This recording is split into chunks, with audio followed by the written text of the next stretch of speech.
You're listening to The Mountain Gardener with local expert Ken Lane. Mountain gardening can be challenging, but with Ken's tips, tricks, and garden advice, you'll reap huge rewards. Now welcome back to The Mountain Gardener.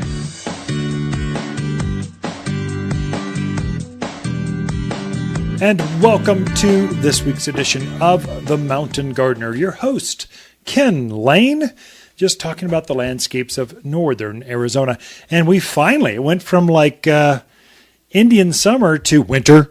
I think I hit 19 degrees at the house. We were at 22 here at the garden center. So it's definitely wintry kind of conditions. Now we just need some snow. That would be really great. After Thanksgiving, of course. And so I have actually been snowmobiling here in the heart of Prescott, Arizona, on the roads on Thanksgiving Day weekend. Now, it's been like 20 years, but it can happen. I remember back in the 80s, 90s, 70s, 80s, 90s, that everyone had snowmobiles, and they'd drag them up to Williams. They would drag them, fly around, have fun, super fun, go up to Highland Pines. And back then we had a lot more snow. Hopefully, this is going to be one of those winters, one of those years. So they're saying that it will be a little colder than last year and more moisture. Of course, nothing's as warm as last year or as dry as last year. So that's a pretty easy prediction. Thank you very much, Mr. Weatherman. That doesn't help us very much. But definitely your plants, I've got all of my summer things. They're gone. I mean, they didn't even try to live. So the frost just took them out. So not even the frost. It was a deep freeze. So the eggplants are gone. They were hanging on. The geraniums are gone. They were trying to hang on. A few petunias. I think I've got some of those left. But now, the pansies are celebrating. They love this kind of chill. The flowering kale. They love this kind of weather. In fact, your ornamental kale and your edible kales, your spinach, your lettuce, they actually thrive in this type of weather. That's the beauty of it. And so I've noticed that I was cleaning out the impatiens that got burned back. So the pot in my containers. In the back of that, I've got a beautiful rhododendron, about, a couple feet tall, 1.5 feet wide, just perfectly balanced in this beautiful aqua-colored pot. And you take a close look at your containers, pull out the dead stuff. I planted a few pansies, a few more violas, a few more dusty millers, just kind of finishing them off, making sure they look good through winter. And the buds on the rhododendrons are ginormous. Of course, those are spring bloomers. The reason I put this rhododendron in a container is it's evergreen. Spring bloom, glossy green leaves, loves the shade because basically the big patio is on the north side, so it's pretty deep shade. And so it just looks good. Add a little bit of violas, what I put at the base of that one. It looks great. Topped them off with some more potting soil. Looks fabulous. And so you can do that now. So now's the time to freshen up, to add that little Santa, or whatever that is, David Star, whatever your faith is, whatever you want to go with, or just more color. I like cute things that spin on a wheel. I've got a St. Francis head, a statue broke here at the garden center. And so I couldn't sell it. It was so neat. I couldn't quite glue it back on and get it back and take it home. So I just stuck a stake in my container and floated this head on top. So it's just St. Francis head floating there looking at you as you come and go from the Lane house. It's funky. It's neat. It's artistic. Everyone comments. But that's what art is supposed to do. And at the base of it, it's got a bunch of pansies. It looks great. Now, pansies will bloom. For you folks in the Midwest, you used to plant your pansies in August and enjoy them until, now, and then they would just be dead. Well, here at the high country of Arizona, we plant them in August, September. We root them out and they keep growing and they keep blooming right through winter. We just don't have that hard frost line that just permeates and dips down and freezes everything. Here we get cold, but then it warms back up. And so you'll find that things keep growing. They keep blooming. They keep looking good. The folks from the more tropical areas, you're going, well, it all burned back. It looks terrible. The season's over. It's all hope is lost in the garden. I'll go hunker down inside and bake more cookies and put on my Christmas weight early.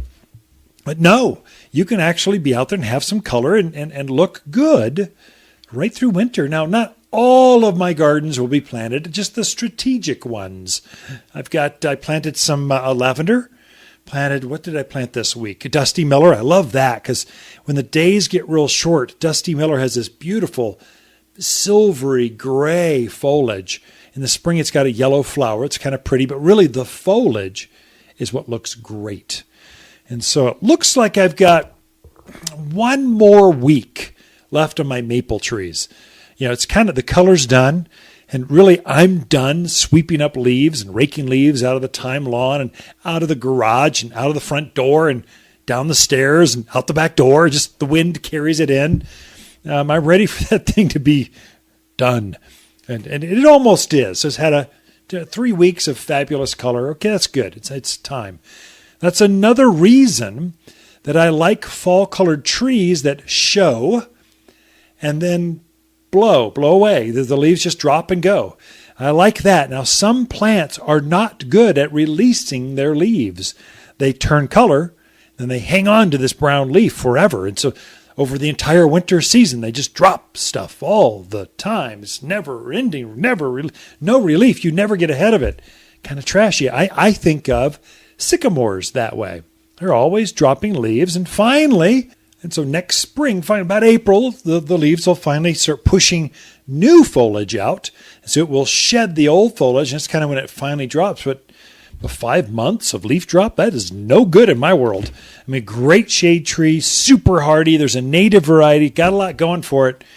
But fall color and fall cleanup, that ain't it. And so I go with the red maples. I like oaks. I like locusts. They're smaller leafed, and they drop and they just get done, and some of them just blow away, and I never have to worry about them. Willows still have to drop yet, so they're just starting to show color. The Bradford pears are just coming another week, and they'll be in their full color, at least in this central highland zone. Now, up in the higher country, you folks, you've probably been full color. You're in the peak, probably another week or two, you're done.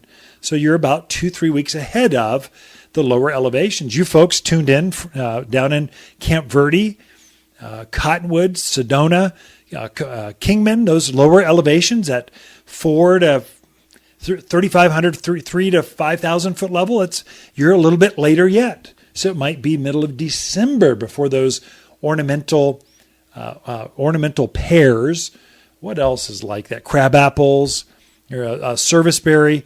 There's several that are real late to turn color and drop. But once they are done, once that last push, once that last wave or varieties drop their leaves, we're just bare. That's when your evergreens really start to show. And this is when you decorate them, show them off, dress them up, just make them pretty. The birds love to dive down and rest when it's real cold at night. You'll see your birds that stay with you through the winter. They kind of use those as protection to get out of the wind, out of the rain, out of the snow. It's a great thing to attract more wildlife into your landscape.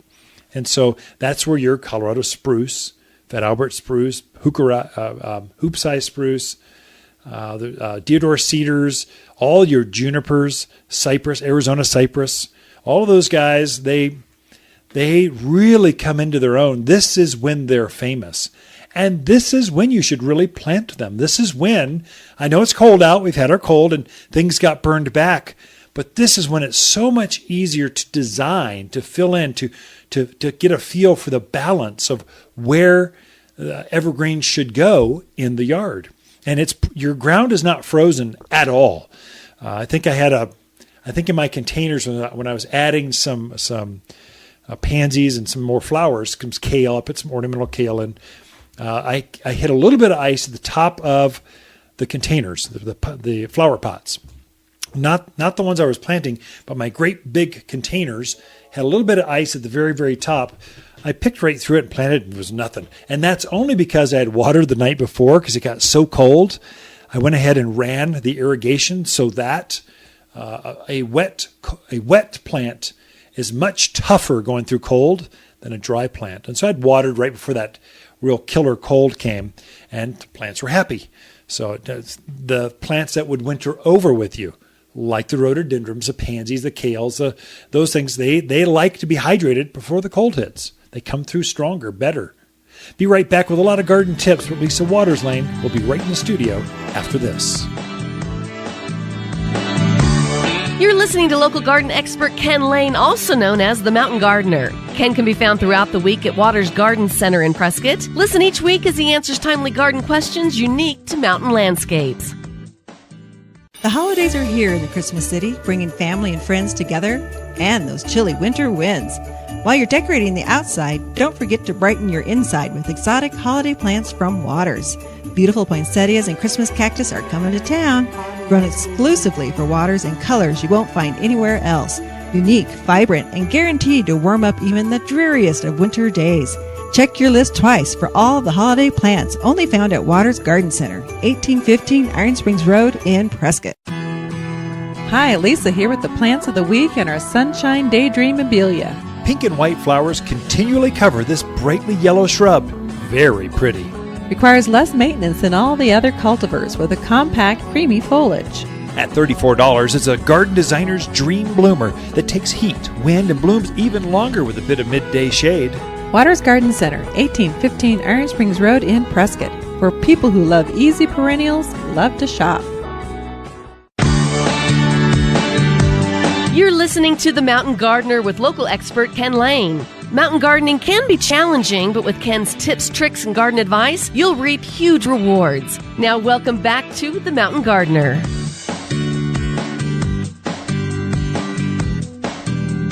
And we are back with Lisa Waterslane in the studio. She brings each week your garden questions, just what's going on with your neighbors. And sometimes you can learn just by listening in. So that's part of what we try to capture that and share that with you.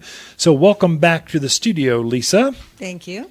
Yeah, we should probably wish everyone a big thank you from last week. So just I'm sure I can get through it better than you can.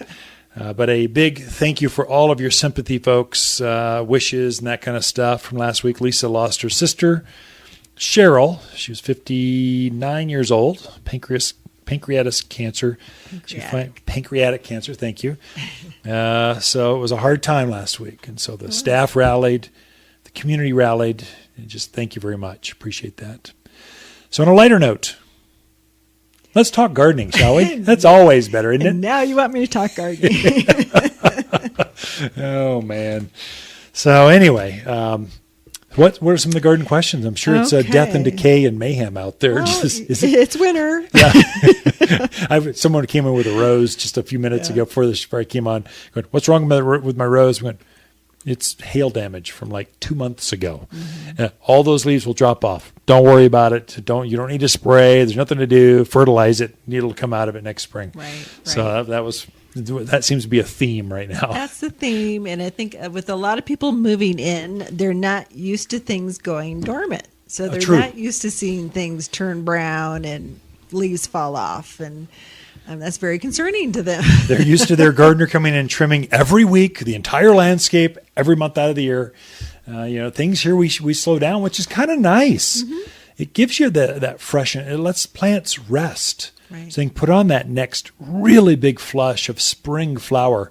I mean, four-season climate, when the trees bloom, it's not just a few with some green leaves. We're talking every branch has hundreds of flowers. I mean, all the time. And that plant needs a little rest to be able to pull that off every year. So that's the beauty. And then leaf disease. I mean, I was pulling up some of the annuals that were get killed off. And there was mealy bugs, all kinds of things I didn't even know was there. I went, wow, could the plants need to rest just to get rid of the bugs? Right. So definitely true. But that being said, Alice brought her jasmine inside. Because she didn't want it to freeze, which was some things you need to do if you want to keep them over the winter.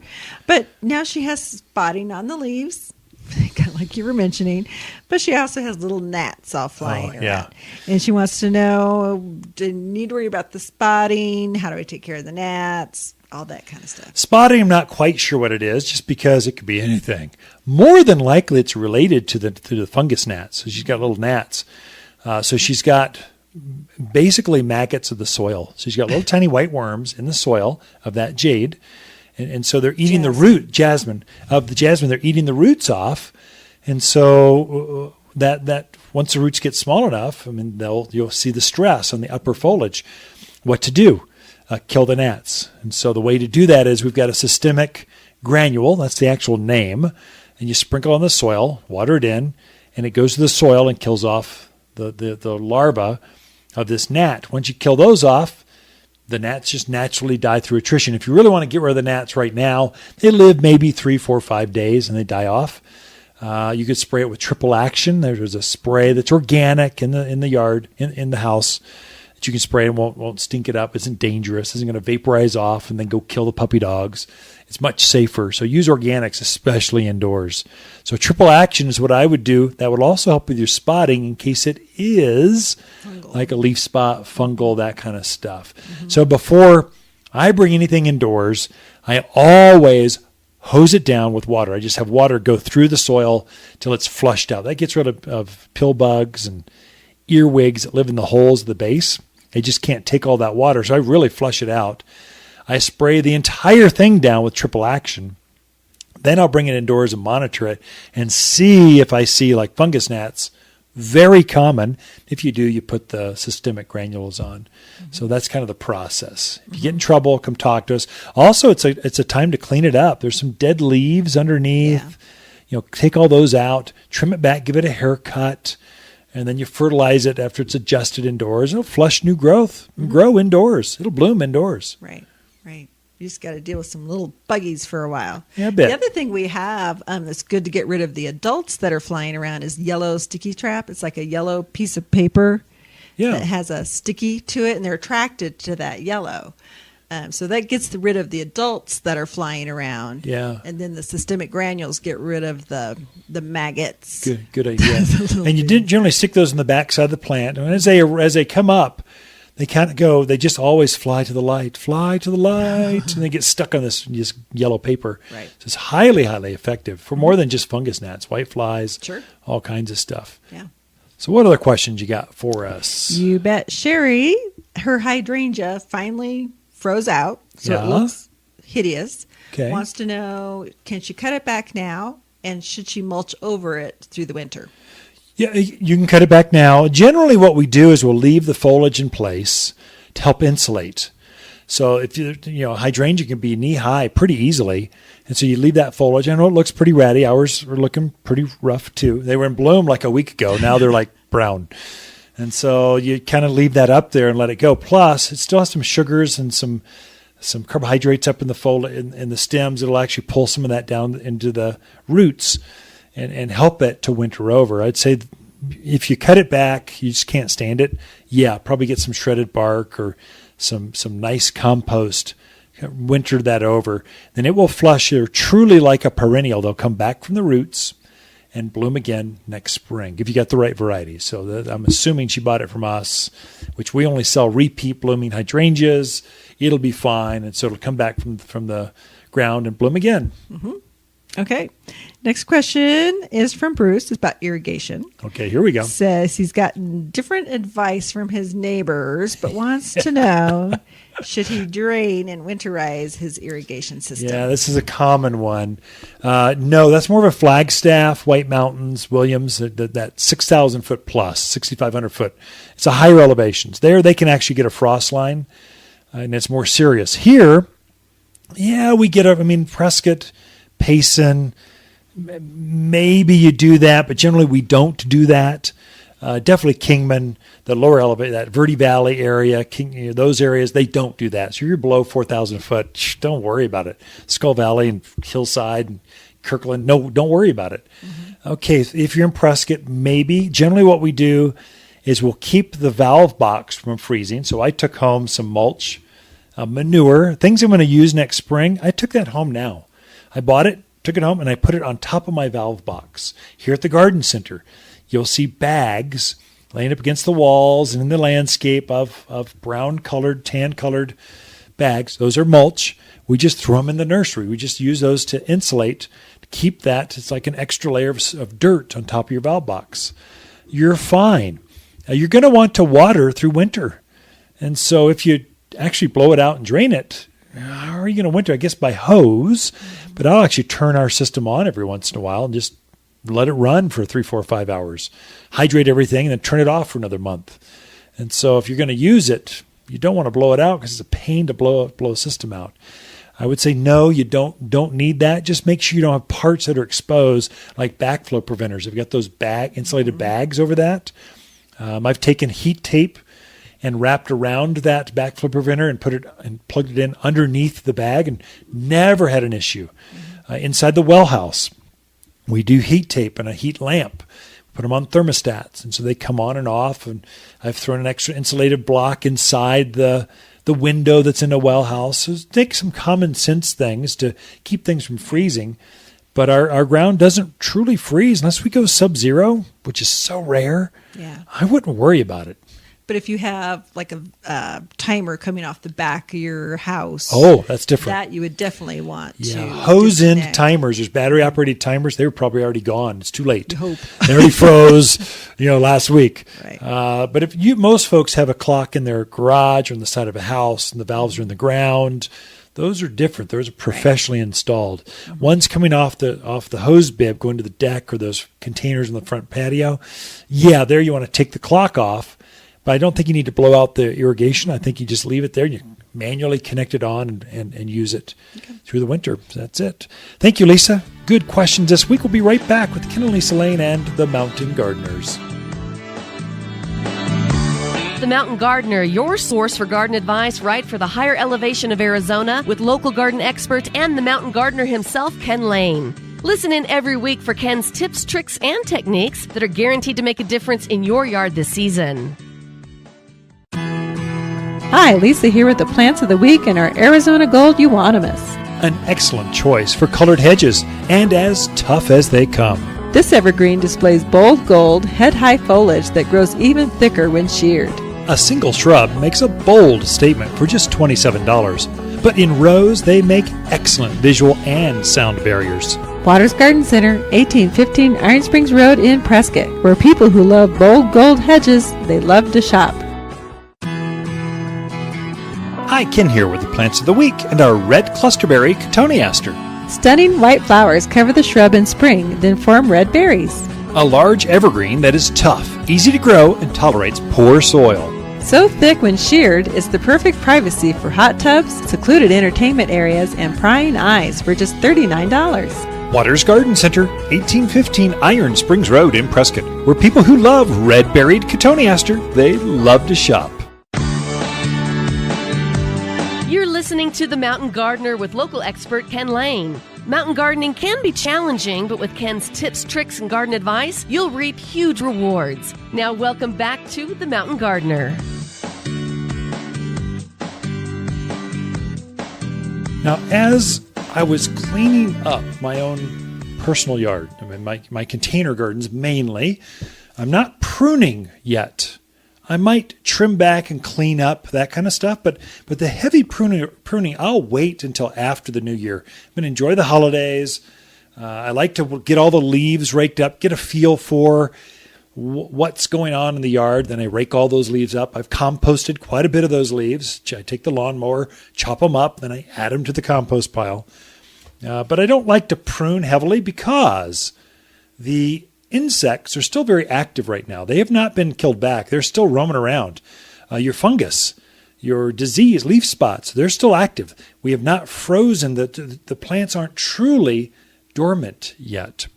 And so you really want to make cuts when that sap is not flowing up and down the trees, your shrubs, and there aren't any insects or disease to get into those new cuts. So generally, if you'll wait another month and a half, let it go real cold, and then prune January, February, first part of March, somewhere in there, the plant is completely dormant. So you can make a cut. You can be a butcher, and still the plant will go, oh, well, I guess it's okay. They're just asleep. They don't even feel it. So the cold kind of etherizes them. So they just go dormant, and they just don't even feel anything going on.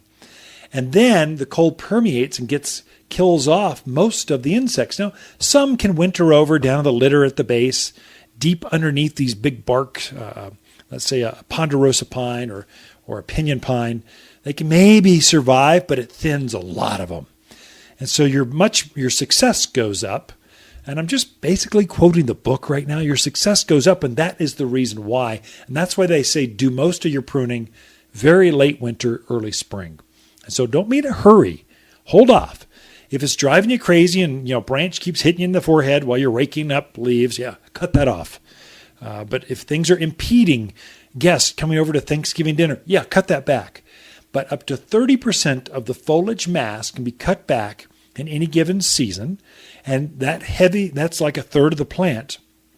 That should be done while the plant is dormant. And that is in late winter, early spring. There you go. Just quoted the book for you. So that, and it does work for us. Roses, we do not prune anywhere close. This is very difficult. If you folks from Phoenix, Scottsdale, Tucson, Palm Springs, Southern Cal, you all are used to pruning your roses in November and December. We do not do that here. Don't make that blunder. Because if we get a real cold winter, it can literally kill the canes back below the graft. And so what comes back is something wild, that wild rootstock that your Mr. Lincoln rose was grafted onto. You'll lose the Mr. Lincoln. You get this wild rose, whatever was on the roots. And so you keep that foliage up to protect the crown so that it kind of insulates. It creates a little bubble around that plant so that it protects it. So you prune roses in March. February. I've been tricked into pruning my roses in February. It got so nice January, 1st of February. We're done. It's warm. Let's go. I was ready. I wanted to be outside and I wanted to prune. So I pruned it back in February, and sure enough, it was like Valentine's. Sure enough, we got one last bitter cold storm, and it killed back by the time I got done, I had nubs for stubs, for canes. I went, dang it. I wish I had waited just another 10 days. I would have been fine. So just take it from me. My name's Ken. We're just neighbors. We're just friends talking across the fence in the backyard. And this is kind of what's worked for me over the decades here in the mountains of Arizona. And I think the same experience will transfer easily to your landscape, to your plants as well. So I do want to go deep into the living Christmas trees, which ones are best for decorating and then planting out in the yard. I've only got a couple minutes here. Maybe I can name them and then how to plant them and how to choose one. I can go into after Lisa comes in. So we'll get her experience, and then I'll give it 10 minutes straight of nothing but living Christmas trees. How about that? And so right now, I just got a whole new truckload of Colorado spruce and Fat Albert spruce.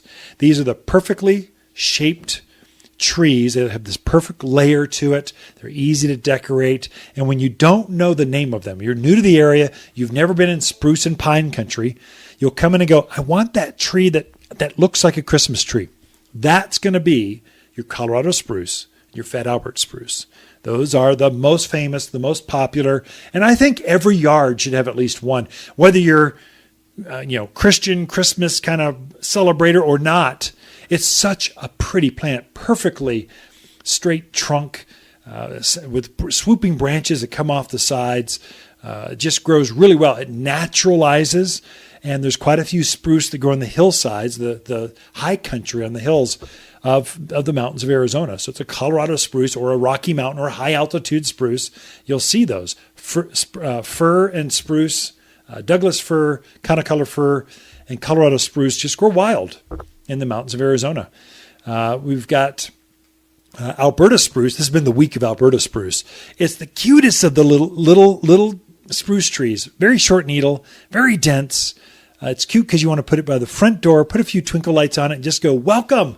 We are so glad you're home, with a few pansies around the edges. I'll go a lot deeper into this, but first let's set the stage for Lisa Waterslane coming in the studio. Be right back. The Mountain Gardener, your source for garden advice right for the higher elevation of Arizona, with local garden expert and the Mountain Gardener himself, Ken Lane. Listen in every week for Ken's tips, tricks, and techniques that are guaranteed to make a difference in your yard this season. These tulips are delicious. We're the cutest mule deers, and we just ate Mrs. Smith's flowers. we avoid Mrs. Johnson's because she has native plants from Waters Garden Center. She's got bright red sage, sunny blanket flower, hot pink gara, and a lot more. They grow like crazy in local soil, and she hardly ever has to water them. Hummingbirds and bees love natives, but they taste awful to deer. I sure hope Mrs. Smith doesn't figure that out. Go native, Waters Garden Center. All right, we are back with Lisa Watersley in the studio. This segment we just give to her to inspire us, to want to play with plants more, smarter, better. And so Lisa just shares her knowledge, and so it's all you. I'm just here as your You're just eye candy, assistant. Huh? I like the sound of that, actually. I'll be eye candy in your world any day. Okay. We have had some really fun plants and different things come into the garden center this week. Very, very exciting, very fun to decorate with. And with the holidays coming up, first we have Thanksgiving. And then from there, I don't even think we take a breath, but then we move right into Christmas. It's party. I already booked, 2-3 parties for 1st of December. Right. Absolutely. But it's just a fun, I like decorating for the holidays. Not so much the Christmas tree, but decorating, putting plants out and the glitter and all that kind of stuff. It's fun to do. So some of the, as most people know, or if they haven't been in, they should come in and check it out. We redesigned the entire inside of the store. And we brought in more houseplants, pottery, just different things for indoor decorating, indoor gardening. And we found some little cute, adorable little plants they're from a company called Mickey's Minis. And they are absolutely adorable. They're little succulents with glitter on them. They would be so fun, just even to decorate for Thanksgiving dinner. Little arrangements on your tables, little settings of them would be really, really cute. We also brought in some calanchos. They're kind of more of a succulent type plant, but they have really bright yellow blossoms on them. Little mini poinsettias that are adorable, Yeah, mixed they're with really some cute. ivy and different things, but just so cute to set around, either put on your table as centerpieces, set around on your end tables, in your kitchen, just to bring some brightness into your kitchen. Many of those, we actually have them pre-potted for you. So they're in decorative, like the calanchos. Yeah. They're in little tiny wood containers. Little birch type Yeah, container. birch containers. They're cute. You just look at them and go, I just want two. They're so cute. They're inexpensive. They just don't cost very much. And and they will last easily through the holiday season, if not beyond. So definitely fun to bring home and work with. And we just have so many other nice house plants that you can mix in with them to give you that feel.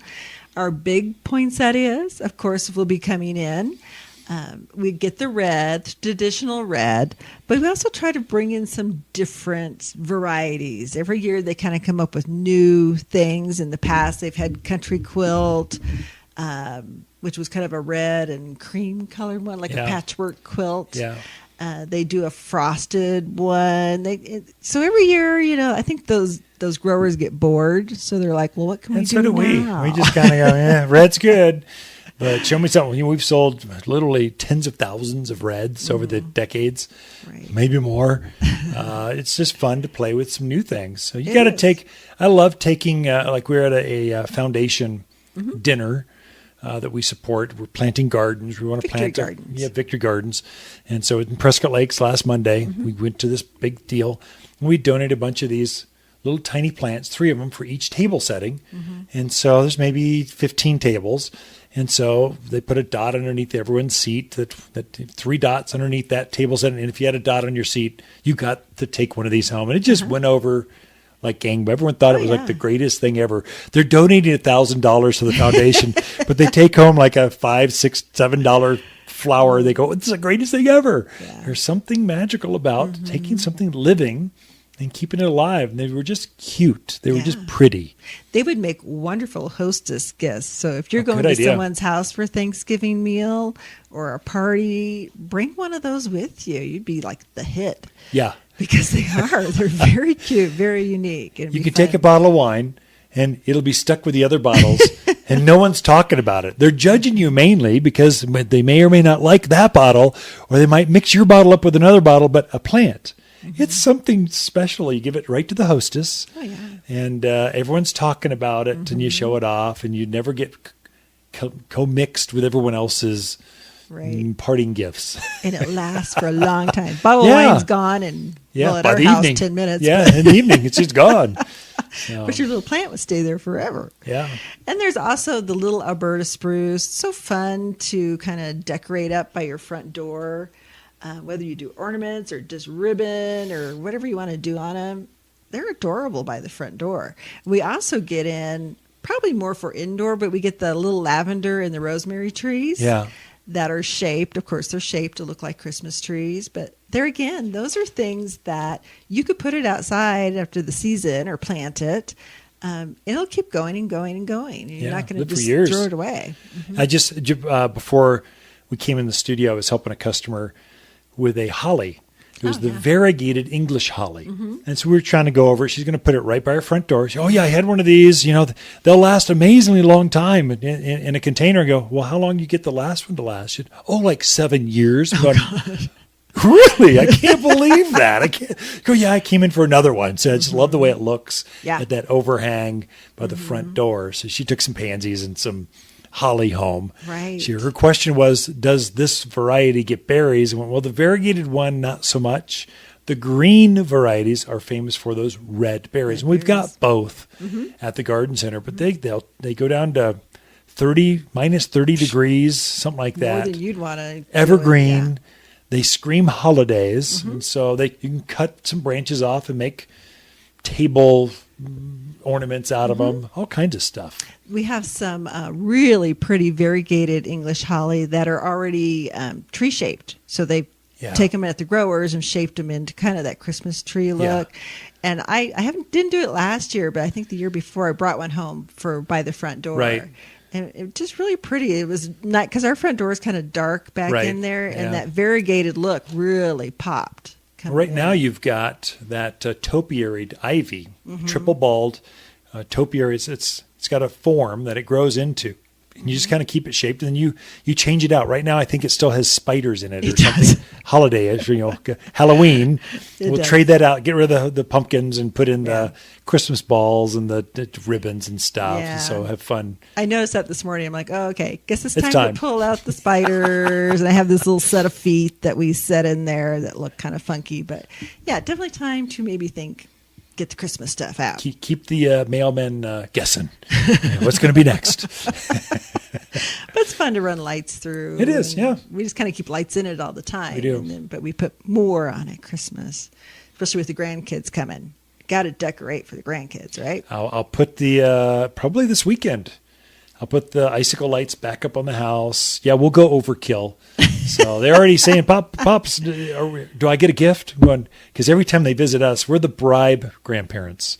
So every time they come in, you can have a gift. It's cheesy little things, but it's the unwrapping piece. It's like dinosaurs and Gumbies. You have a little basket that's just you wrap them, you throw them in, they get to come pick one out. And they're looking forward to it. Now I've got a dinosaur book for the older kid.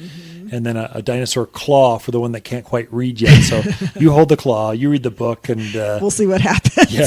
See who survives. It could get ugly. Definitely get ugly. I can see that now. But it's fun. Holiday season is fun. Even if you're like, I'm traveling, I don't put up a tree, it's still fun to bring some of that color into your house with the little plants that you have, the poinsettias, the succulents, all that different kind of stuff.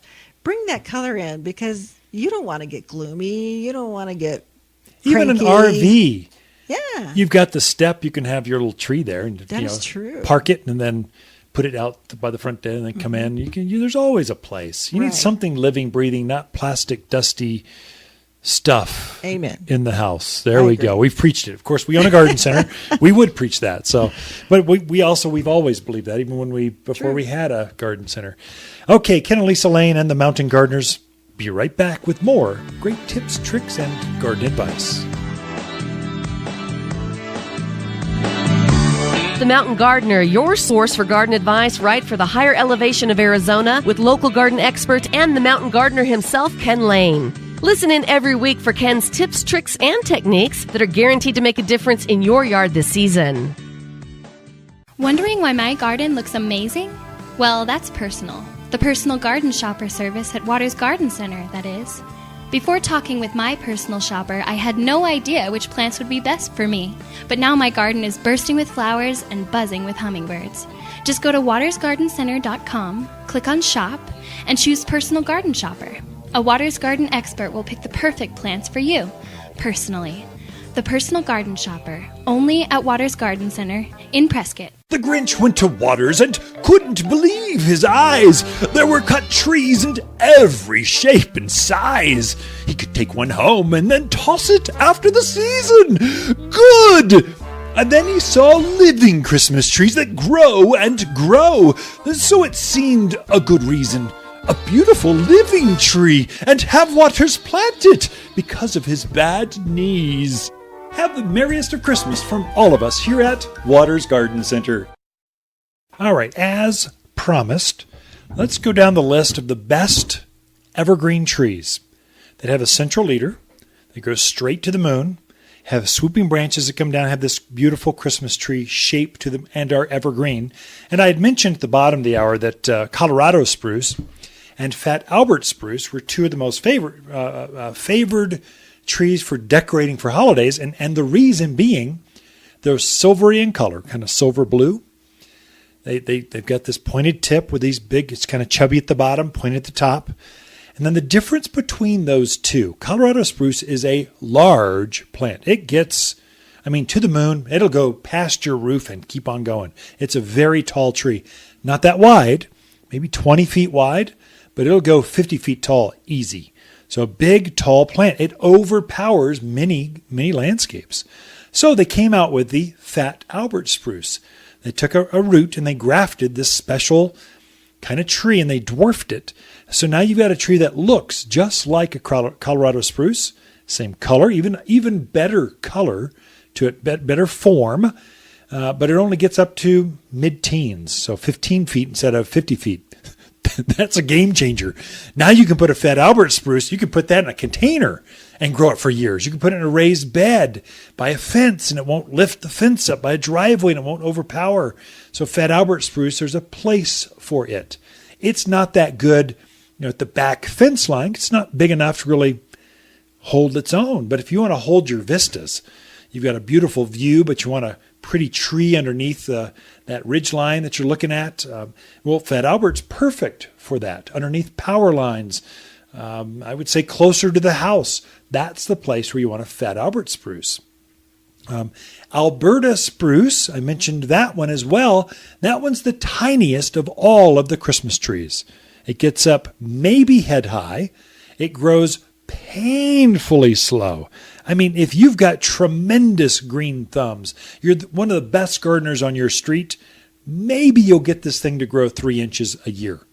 So this is one that Alberta spruce, you want to buy a little larger. You want to spend a little more energy, more money on it, because get the size you like to put by the front door. We put them by the pillars in front of your house or either side of the garage in a big pot or in that garden bed by the front door. That's a perfect place for it, by your Japanese maples and that area. So that's where you plant those. You've got a lot of more choices than that, though. If you like to go more native looking, I've got some ponderosa pine. They're kind of wispy when they're small. They don't have that big, full, lush feel. They need to be in the ground, and they will grow very fast. I would say pinyon pine. In fact, I just had a group of, what is that called? Single leaf pinyon pines. It's the one they harvest the nuts off of. And so this one is very pretty. It's a little bluer. The needles are a little chubbier, and it's more resistant to the scale that gets on our native pinyon pine. So I would say look at that one. Very pretty tree, but it has more of a wild kind of look. We've trained it to be more shapely, more garden-esque, but it still grows wild. It grows in a more ball-shaped, multi-trunk form instead of a single trunk. But there's a place for that many times. Now there's a whole series, several pine trees. Now we've got wild, just pine forest. We're surrounded, all of us, by pine forest. And so there's several pines that do exceptionally well, and some that don't. They actually have some diseases that get on them. So this is probably one you want to tune in if you're coming from the low country. You can grow some things down in Tucson and that 3,000 foot level and below, where you can go goldwater pine, aldericas. They're very tough. They take the heat, but there's a scale. There's not a scale. It's a rust that carries over from our oak trees. So bees and butterflies or birds will light on the oak, and then it lights on these non-hardy species of pines, and then they'll come over and it just spreads so easily, and nature is just doing this for you. One grasshopper lighting on an oak and then flying over and resting on your pine tree, and all of a sudden it starts to turn orange. It's called rust. And so you don't really want to plant aldericas, goldwaters, the lippos, down the desert varieties. Yes, they'll grow up here, but they won't last very long. Eventually disease will take them. You can grow ponderosas, obviously, because there's so many of them around. Also, a better variety, I think the one that I grow that looks like a ponderosa, is an Austrian pine or Oregon green pine. They're kind of difficult to tell the difference between the two, but Austrian pine, it's a long-needled pine, so it's got a 5-inch needle. It's a big, lush, healthy-looking pine, and it holds its foliage right down to the ground. So it's a much better, ponderosas, basically, when you're planting that in the yard, you're going to end up with a trunk in the yard. It doesn't have foliage low down. It's got foliage up there above the roof line. And so for me, if I'm planting a landscape plant, I want the pine to have its foliage right down to the ground. Now you can use that to decorate, to show it off. It just looks more handsome, better looking out there in the landscape. I think that also Vanderwolf pine. This is your Austrian green. Your Austrian green pines, those are very green. Rich, dark. Pine tree green. The Vanderwolf pine looks like it's been to the salon and had a hairdo. It's just beautiful. It's gorgeous. You just cannot look away, and you've got to touch it and stroke it. It's such a soft needled pine. So it's related to a white pine, but it's not white. It's got this blue top of the leaf or top of the needle is blue, and the underneath side is white. So you get this two-toned needle. It's very soft. It's very pretty. Now, you can't resist touching it because it's so soft. The secret with that one, it does exceptionally well in the mountains. It'll take any amount of cold we have. What it doesn't like is too much water or heavy, thick clay soil. It doesn't like that. So the roots have to have drainage and be able to breathe. And so they do exceptionally well in raised beds. Hillsides where you've got this drainage coming on, that's where you really want to plant your Vanderwolf pine. But really pretty, and it's a slow grower. So it won't overpower its space. It's probably half the size of an Austrian pine. So Austrians will grow up 30, 35 feet tall. A Vanderwolf pine is maybe in the high teens. Again, it's half the size. And so there's a place for each. But very, very pretty and used often. And again, the garden centers, we've loaded up with these types of varieties because we know that as soon as that Thanksgiving dinner's done, everyone's going to head out and buy cut trees. So I've got hundreds of cut trees coming they're very pretty, but you can't go plant a cut tree. You can take home a living tree. It's got its roots intact, and then use it, decorate it, and then go plant it afterwards. That you can do with that. Here's the difference between cut tree and living tree, bottom line. If you need more landscaping, living trees, definitely the way to go. If you don't need more landscaping, living trees, maybe or maybe not the way to go. You can keep them amazing long time in a container, in its own container that you buy from the nursery. They'll live 2, 3, 4 years. I'm surprised how long they live in the container. People take them home, put them on a deck, on a patio, and they just enjoy them. If you need more landscape in the yard, though, that's a great way to go about it. A really big, if you've got a big room, you want an 8-foot, 9-foot, 10-foot type of Christmas tree. A 10-foot living tree is going to be around, $400. A really big cut tree is going to be $150, $200, half the price of a living tree. But then you can't plant it. You're going to shed some needles, throw it out the front door, throw it away on trash day. That's what you'll do with that. And that's okay with that. There's a place for that. but they're for a really big one. For the smaller ones, not so much. You can get a really nice living Christmas tree for $100, $200. I mean, very nice, shapely. Sometimes you can raise them up, put them on a table or something. You can get up 6-7 foot high on them. But there's a way.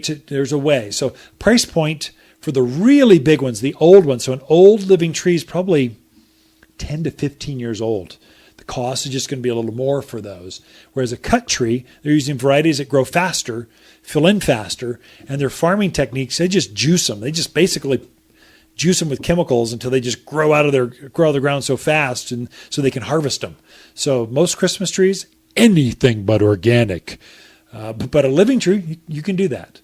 So that's kind of the main differences between. This is one, if you're thinking about it, tour the garden center. We can show you the difference. And this is the week when a lot of Christmas trees show up at your local nursery. Be right back. The Mountain Gardener, your source for garden advice right for the higher elevation of Arizona, with local garden expert and the Mountain Gardener himself, Ken Lane. Listen in every week for Ken's tips, tricks, and techniques that are guaranteed to make a difference in your yard this season. Hi, Lisa here with the plants of the week and our Arizona Gold Euonymus. An excellent choice for colored hedges, and as tough as they come. This evergreen displays bold gold, head-high foliage that grows even thicker when sheared. A single shrub makes a bold statement for just $27, but in rows they make excellent visual and sound barriers. Waters Garden Center, 1815 Iron Springs Road in Prescott, where people who love bold gold hedges, they love to shop. Hi, Ken here with the plants of the week and our red clusterberry cotoneaster. Stunning white flowers cover the shrub in spring, then form red berries. A large evergreen that is tough, easy to grow, and tolerates poor soil. So thick when sheared, it's the perfect privacy for hot tubs, secluded entertainment areas, and prying eyes for just $39. Waters Garden Center, 1815 Iron Springs Road in Prescott, where people who love red-berried cotoneaster, they love to shop. You're listening to The Mountain Gardener with local expert Ken Lane. Mountain gardening can be challenging, but with Ken's tips, tricks, and garden advice, you'll reap huge rewards. Now welcome back to The Mountain Gardener.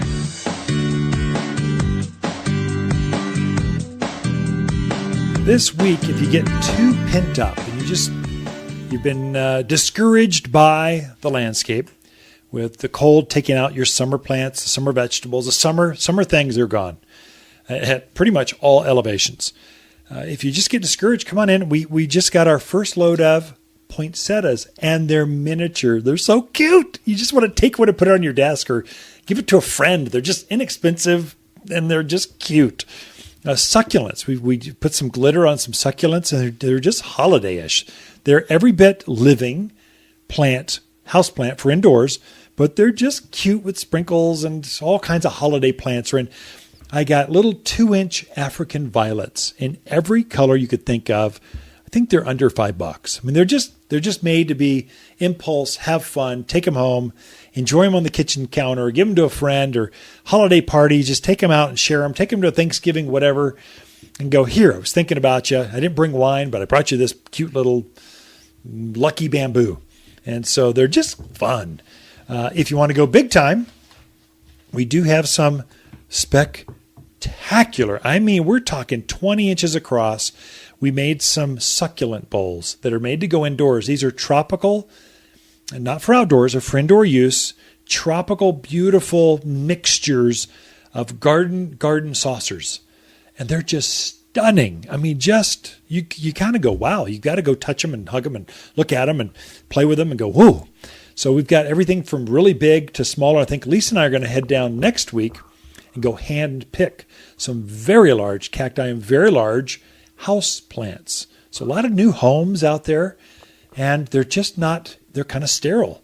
Yeah, you got the new sofa, you got the new appliances, but you just need something living in there. And as the days get shorter and shorter and shorter, you just want something to brighten up, something living to get rid of the dust in the room and make you feel better and greet you when you come home. That's what you want. So we've quadrupled the size of our houseplants and got some stunning quality. Just if you hand pick, you go through the greenhouses and hand pick stuff, wow, I mean, you can really get some nice stuff. And so we've kind of done that.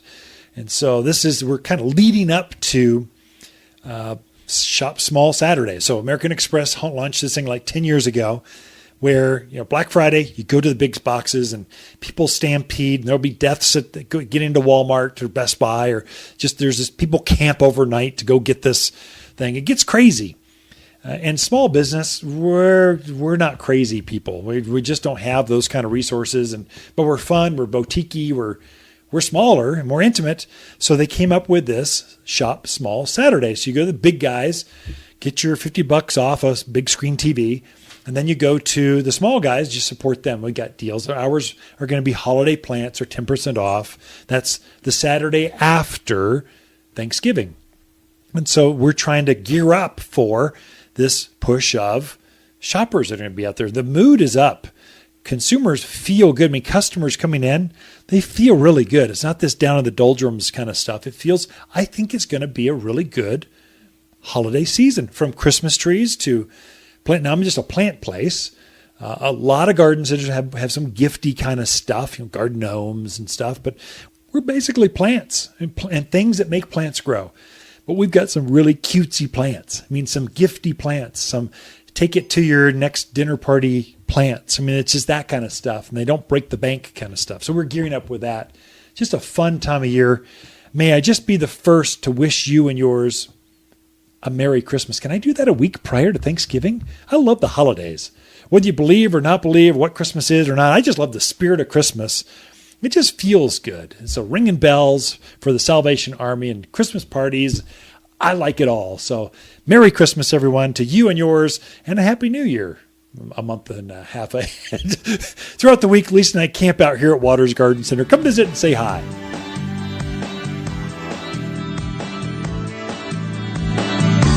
The Mountain Gardener, your source for garden advice right for the higher elevation of Arizona, with local garden expert and the Mountain Gardener himself, Ken Lane. Listen in every week for Ken's tips, tricks, and techniques that are guaranteed to make a difference in your yard this season. The holidays are here in the Christmas City, bringing family and friends together and those chilly winter winds. While you're decorating the outside, don't forget to brighten your inside with exotic holiday plants from Waters. Beautiful poinsettias and Christmas cactus are coming to town, grown exclusively for Waters in colors you won't find anywhere else. Unique, vibrant, and guaranteed to warm up even the dreariest of winter days. Check your list twice for all of the holiday plants, only found at Waters Garden Center, 1815 Iron Springs Road in Prescott. The Grinch went to Waters and couldn't believe his eyes. There were cut trees in every shape and size. He could take one home and then toss it after the season. Good! And then he saw living Christmas trees that grow and grow. So it seemed a good reason. A beautiful living tree, and have Waters plant it because of his bad knees. Have the merriest of Christmas from all of us here at Waters Garden Center. You've been listening to local garden expert Ken Lane, the owner of Waters Garden Center in Prescott. Join him each week as he answers timely garden questions unique to the area. He can be found throughout the week at Waters Garden Center, located in Prescott at 1815 Iron Springs Road. Thanks for tuning in to The Mountain Gardener.